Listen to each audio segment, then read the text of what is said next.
Bueno, estoy con el senador Ramón Ruiz Nieves, quien ha presentado un proyecto de la legislatura para ver si podemos de alguna forma o alguna manera buscarle un alivio al dichoso tapón nuestro de cada día, que son un dolor de cabeza, pero no solamente es un dolor de cabeza, la gente pues pierde la paciencia, el estrés, sino que pierde tiempo, tiempo que podría estar utilizando para hacer otras cosas. A veces hay que salir 1 hora, 2 horas antes de la casa para uno poder llegar temprano al trabajo, para poder llegar a una cita o la gestión que uno tenga que hacer.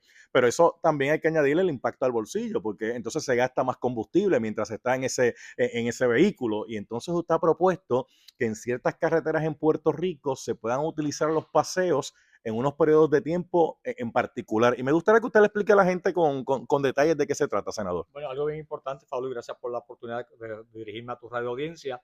Hay un punto sumamente en Puerto Rico, el asunto del llamado carril de paseo, que es exclusivamente para paradas de emergencia, y bien lo establece la ley de tránsito. No obstante, hace unos 15 años en Puerto Rico, este carril de paseo se ha eliminado en unas carreteras en específico del país. Te puedo decir la carretera PR 199, que va desde Los Caobos hasta el Centro de Bellas Artes de Guaynabo, 10.5 kilómetros, donde el paseo no existe. De igual manera con el Expreso Martínez Nadal, cerca de 4.5 kilómetros, tampoco el paseo existe. Te mueves a la PR número 2 de San Patricio Plaza hasta llegar prácticamente a la salida del Cantón Mall, cerca de 6.5 kilómetros, tampoco existe el carril del paseo y por consiguiente la PR 22, el Expreso José de Diego, en el área Alta Dorado, tampoco existe el carril del paseo. ¿Cuáles fueron las medidas que tomó la autoridad de carretera en un momento dado?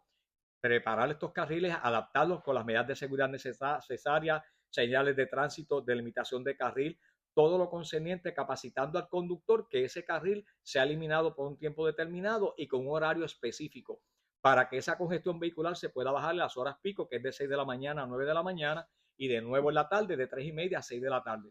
¿Qué estamos trayendo, por ejemplo, con ello? En la Puerto Rico PR 52, en la sede de Santa Isabel, Coamo, tenemos un problema de congestión vehicular que ha causado una cantidad de accidentes porque tú vienes a 65 millas por la autopista y de momento en el carril derecho está la congestión vehicular y no te permite moverte. Y a veces esa congestión vehicular coge 6 o 7 kilómetros. Pasa en el pueblo de Juanadía, que es donde mayor frecuencia lo vemos por las dos empresas que están allí, en este caso Cooper Vision, que tiene una empleomanía de cerca de 3,000 empleados que entran y salen y que muchos de ellos tienen que amadrugar, crea un problema con el Hospital San Lucas, que está más adelante, y dentro del espacio en Coto Laurel lo que estamos buscando cómo modificamos ese carril con las disposiciones federales, porque el Departamento de Transportación y Obras Públicas vino en contra del proyecto del Senado 1332, pero no es el que tiene la responsabilidad directa sobre estas carreteras en Puerto Rico, sino la autoridad de Que carretera. hay un problema ahí porque están encontrados entonces porque la autoridad de carreteras está por debajo de la sombría del Departamento de Transportación y Obras Pero Públicas. sin embargo, a quien le toca la responsabilidad de pelear esos fondos a Jado y Federal es la autoridad de carretera. Y el director ejecutivo de la autoridad de carretera, el doctor Edwin González, nos sentamos a discutirlo en vistas públicas. Viene la ponencia del Departamento de Transportación en contra, pero sí la de la autoridad de carretera a favor, porque es el que gestiona esos fondos. Y Puerto Rico, a pesar que las vías federales de Jado y Federal permite el uso del carril, hay que enmendar la ley de tránsito porque a la fecha de hoy estamos violando la ley de tránsito hace más de 25 años con los carriles que ya se eliminaron permanentemente, viendo el espacio que no hay para dónde más crecer y el mecanismo que nos queda es simplemente evaluar, considerar a través de un comité que estará compuesto por el director ejecutivo de carretera, el director de la Comisión de Seguridad del Tránsito, el comisionado de la Policía de Puerto Rico y aquel alcalde donde discurran estos tramos de carretera para ser evaluados y considerarse. Y te quiero decir otro Ajá. asunto. Tú estás hablando del problema diario de las autopistas y las carreteras primarias en Puerto Rico. Yo presenté legislación para regular, igual que en las jurisdicciones de Estados Unidos, el horario de las construcciones de carreteras en Puerto Rico, que fuera de 10 de la noche a 5 de la mañana. Y qué triste que la secretaria del Departamento de Transporte y Obras Públicas viniera en contra de una medida cuando esos tapones en la autopista que comienzan a las 6 de la mañana hasta las 7 de la noche, oye, es un asunto que afecta a la economía del país porque ahí Exacto. hay un transportista con un contenedor que está 4 o 5 horas en un tapón cuando esa mercancía se necesita para mover la economía. Esas son las incongruencias que el gobierno choca todos los días con la realidad que vivimos los puertorriqueños. Ahora mismo, por ejemplo, la carretera número 30, eso es un dolor de cabeza constante. El Expreso 52, aunque usted me habló de él, me habló de la jurisdicción prácticamente más cercana a Ponce, pero también en Caguas aquí tenemos un problema de Caguas a San Juan en las mañanas, a pesar de que pusieron el carril inteligente, como le Dinámico, el llaman. carril Sí, el dinámico. carril dinámico, que si hay más gente, pues cuesta una cantidad, si Oye, menos y haz un cuesta. paréntesis ahí, porque el Ajá. carril dinámico se invierte en 120 millones para entonces entregárselo a la nueva empresa que administra las autopistas en Puerto Rico. Qué ironía. Invertimos ciento y pico de millones, empezamos a arreglar la Puerto Rico 52, que solamente quedaban 8 kilómetros del kilómetro 37 al 42, y entonces de la noche a la mañana, ya que le hemos invertido más de 150 millones a la PR 52, entonces la entregamos en una APP. Esas son las ironías del gobierno. Digo, pero eso no es nuevo aquí en Puerto Rico. ¿Cuántas veces lo hemos visto que el gobierno toma ese tipo de decisiones, verdad? Pero, ¿de qué autopistas estaríamos hablando en particular? Ajá, En este caso, Falú, y perdona que te sí, sí, interrumpa, el estudio mayor es a la Puerto Rico 52, ok. que discurre desde Caguas, Santa Isabel Coamo, que es el segundo tramo de congestión, Caguas Norte, Santa Isabel Coamo y Juanadía. Estamos hablando de tres tramos principales, que los tapones son de respeto en la Ujú. mañana, y las estadísticas de los accidentes que han habido de conductores que van a 60 millas y de momento ese carril baja a cero, la dinámica de aceleración ha causado una cantidad de accidentes, y por consiguiente en ese momento no permite que el paseo se pueda utilizar porque no cumple con el ancho reglamentario para tú poderte mover por el carril Digo, del pero se paseo. supone que el paseo, ¿verdad?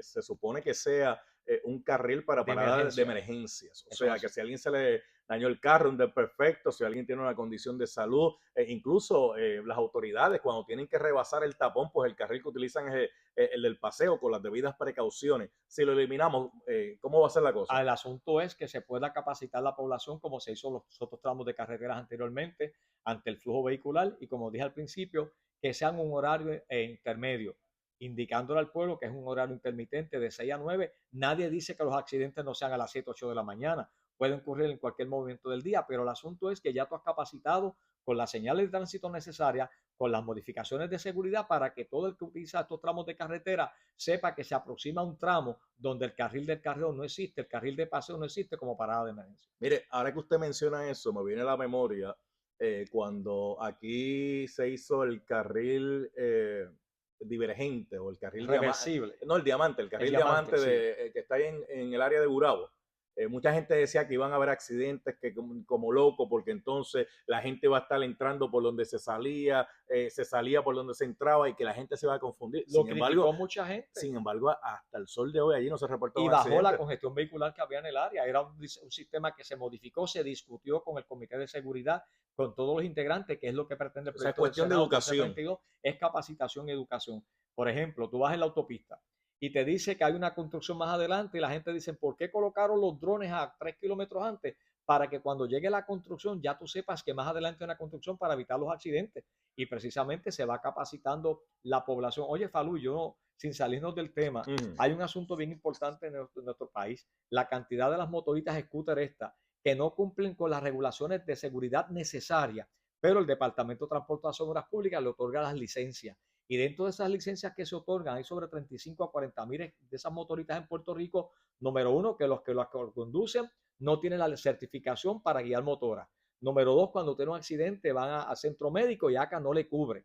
Y número tres, hemos visto cómo se mueven en las carreteras del país, que lamentablemente lo digo, mientras uno que tiene una motora, una Harley Davidson o una Kawasaki, o la que fuera 6,5 700, usan las medidas de seguridad necesarias, ellos se caminan por las aceras, por los caminos peatonales, se comen los semáforos. Oye, cruzan los semáforos, ¿y de qué estamos hablando? Pues hay una gran responsabilidad que le toca a la División de Tránsito del Departamento de Transportación y Autoridad de Carretera indagar. Qué sencillo es: quién tiene a través del programa David, quiénes son los dueños de esas motoras. Están registradas a nombre de unos individuos porque se le otorgó una tablilla por el Estado para motor. Así que Obras Públicas lo que tiene que hacer es enviarle una notificación a ese individuo que compró la motora e indicarle su licencia de conducir no cumple con los requeridos de una motora. A favor de los próximos 30 días pasar al Departamento de Transportación Pública. Qué sencillo es como la ley 130. Yo fui el autor de la ley 130 de sacar los Ford Track de las carreteras en Puerto Rico. Este servidor Ramos Ruiz Nieves con Larry Selhammer. Y ahora yo escuchaba que después que resolvimos un problema bastante serio en Puerto Rico, que se quiere nuevamente flexibilizar la ley de tránsito para enmendar la ley 130 y permitir que nuevamente los Ford Track regresen a las carreteras en nuestro país, cuando los propios manufactureros han dicho que no cumplen con las medidas de seguridad necesarias, aquellos que vienen de la fábrica sin modificar. Aquellos que modifican, yo tuve individuos en las vistas públicas que dicen que meten 80 y 90 millas de velocidad. Digo, pero quien dijo eso últimamente fue la candidata a la gobernación por el PNP, Jennifer González, que después el planteamiento fue que no era de que se le iba a dar tablilla, sino que era para poder registrar todo ese tipo de Oye, vehículos. Ajá, Falú, ¿qué no es lo fue? mismo con Ajá. Guiro, no es lo mismo con Guiro con Maraca, ¿sabes? Entonces, una cosa es cómo yo juego para las gradas y otra es la realidad. Y yo recuerdo, lo digo públicamente, en un momento dado, David Bernier, cuando fue candidato a la gobernación, dijo que iba a enmendar la ley. ¿Y cuál fue el resultado? El pueblo se manifestó en contra de ello porque se había tratado de resolver un problema serio en el país. Yo fui el autor de la enmienda a la ley 130 con Larry Selhammer y en el artículo 10.11 habla hasta de la confiscación del vehículo que no regresa a la calle para evitar precisamente el asunto de seguridad. Y le dimos paso a algo bien importante. Ujú. Falú, nosotros creamos una disposición dentro de la ley de tránsito que usted podía sacar un seguro de ACA para aquellos caminos municipales, usted tuviera una licencia en caso de accidente y cubriera a la persona cosa hace for track. Lamentablemente, cuando buscamos el registro de obras públicas, solamente 125 dueños de Fortrack acudieron a sacar ese permiso. Nos fuimos por el paseo porque ya estamos discutiendo otras cosas, pero sumamente interesante. Pero regresando a lo de los paseos, eh, para reducir las congestiones de tránsito en Puerto Rico, le pregunto, ¿no se ha analizado, no se ha ocultado? Prácticamente en Puerto Rico todo el mundo entra a la misma hora. Las escuelas empiezan a las 8 de la mañana, los trabajos empiezan a las 8 de la mañana, el gobierno empieza a trabajar a las 8 de la mañana, todo el mundo tiene que salir para tratar de llegar a las 8 de la mañana. No pueden haber horarios escalonados, que algunas escuelas empiecen a las 8, otras a las 9, que los trabajos en el gobierno, algunos empiezan a las 7, otros a las 8, otros a las 9, y así pues se va moviendo la cantidad de gente que hay en la calle en determinadas horas. Falú, tú traes un punto bien importante. Tenemos municipios que modificaron su horario de trabajo. Ejemplo, Peñuela. Peñuela tiene dos jornadas de trabajo. Los lunes a viernes, que trabajan a las 8:30, salen a las 6:30 de la tarde, y otro grupo que entra de martes a viernes. De igual manera, el gobierno lo quiso hacer con un sistema de servicio de horario extendido, donde unos empleados, en vez de entrar a las 8 de la mañana, entraban a las 9:30 de la tarde. ¿Y cuál fue el resultado? Que la población no se pudo capacitar o dar los programas de orientación necesarias para acudir en esa extensión de horario a buscar los servicios. ¿Se puede hacer? Claro que se puede hacer. Hay que discutirlo con el área de desarrollo económico del país, hay que discutirlo con las empresas privadas, porque en otras partes del mundo hay horarios distintos para evitar las congestiones vehiculares y nosotros tenemos un asunto serio. Creamos un tren urbano, no para en el centro comercial más grande de Puerto Rico, no tiene una estación para parar.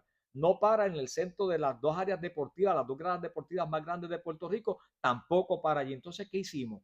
Un tren urbano que al centro comercial más grande no tienes manera de cómo llegar.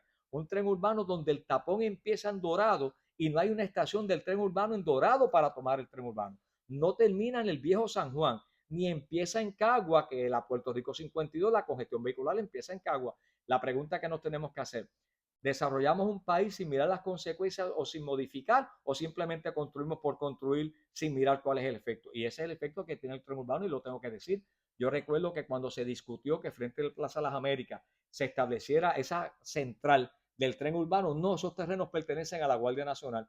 Qué casualidad que 2 años después se saca la Guardia Nacional de allí y se venden los terrenos, Wow. y entonces no se permitió que donde tenía que estar la estación central del tren urbano no era en San Patricio, era donde precisamente en Plaza Las Américas, donde al frente tiene al Irán Viso, al Roberto Clemente, al centro comercial más grande del país. Oiga, senador Ramón Ruiz Nieves, deja aprovechar que lo tengo aquí porque le estoy sacando el jugo, pero quiero tocar No, con Falú, usted. las veces No, que no, sea, estamos a quiero, la quiero disposición. tocar con usted otros temas. Y más, máxime, que hoy es día feriado, hoy es día de Juneteenth, que eso es Gracias a en Biden, sí, esa es la mezcla de junio y 19, 19, porque en el que mil, sale del proyecto de Abraham Lincoln de la liberación de la esclavitud. claro, porque se comenzó a liberar los esclavos en los Estados Unidos, pero Texas todavía sigue teniendo esclavos. Y en el 1864, un 19 de junio, llega allí un general y dice, tienen que soltar a los esclavos porque ya la guerra civil En se violación a acabó. la disposición de la Y por legislación. eso la guerra civil se acabó y hay que soltarlo. Y por eso es que cuando llegó Biden, ya se lleva celebrando de manera oficial 3 años, 3 años, porque este de es el hecho, tercer año. sí, porque ya la comunidad, Fue